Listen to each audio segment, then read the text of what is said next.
Introduction to Monopoly and Antitrust Policy. More than cooking, heating, and cooling.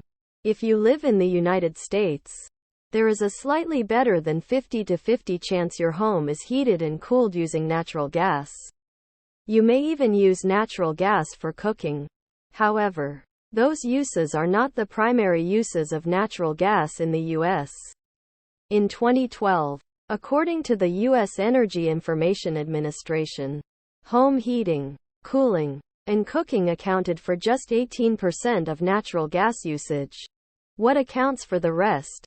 The greatest uses for natural gas are the generation of electric power, 39%, and in industry, 30%. Together, these three uses for natural gas touch many areas of our lives.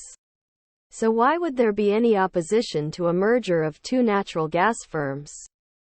After all, a merger could mean increased efficiencies and reduced costs to people like you and me. In October 2011, Kinder Morgan and El Paso Corporation, two natural gas firms, announced they were merging. The announcement stated the combined firm would link nearly every major production region with markets, cut costs by eliminating duplication in pipelines and other assets, and that the savings could be passed on to consumers. The objection? The $21.1 billion deal would give Kinder Morgan control of more than 80,000 miles of pipeline, making the new firm the third largest energy producer in North America.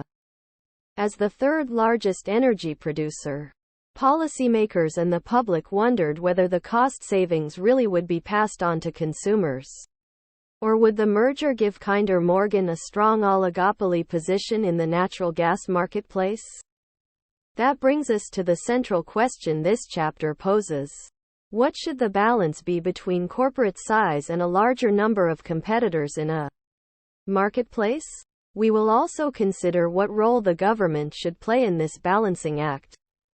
Introduction to Monopoly and Antitrust Policy. In this chapter, you will learn about corporate mergers regulating anti-competitive behavior, regulating natural monopolies, the Great Deregulation Experiment. The previous chapters on the theory of the firm identified three important lessons.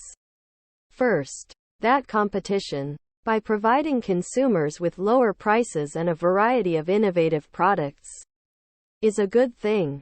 Second, that large-scale production can dramatically lower average costs. And third, that markets in the real world are rarely perfectly competitive. As a consequence, government policymakers must determine how much to intervene to balance the potential benefits of large-scale production against the potential loss of competition that can occur when businesses grow in size, especially through mergers. For example, in 2011, AT&T and T-Mobile proposed a merger. At the time, there were only 4 major mobile phone service providers.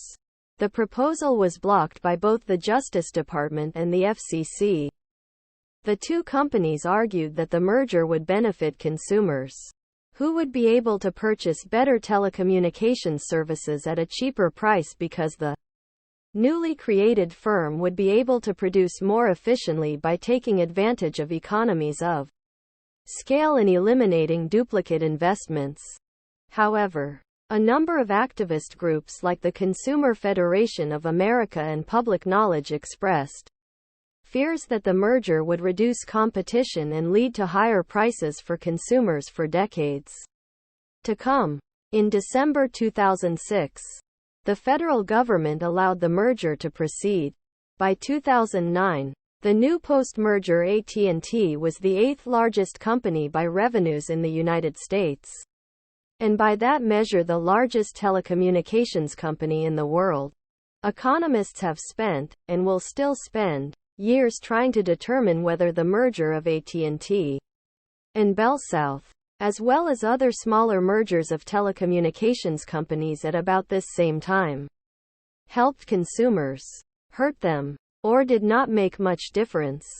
This chapter discusses public policy issues about competition. How can economists and governments determine when mergers of large companies like AT&T and Bell South should be allowed and when they should be blocked? The government also plays a role in policing anti-competitive behavior other than mergers, like prohibiting certain kinds of contracts that might restrict competition.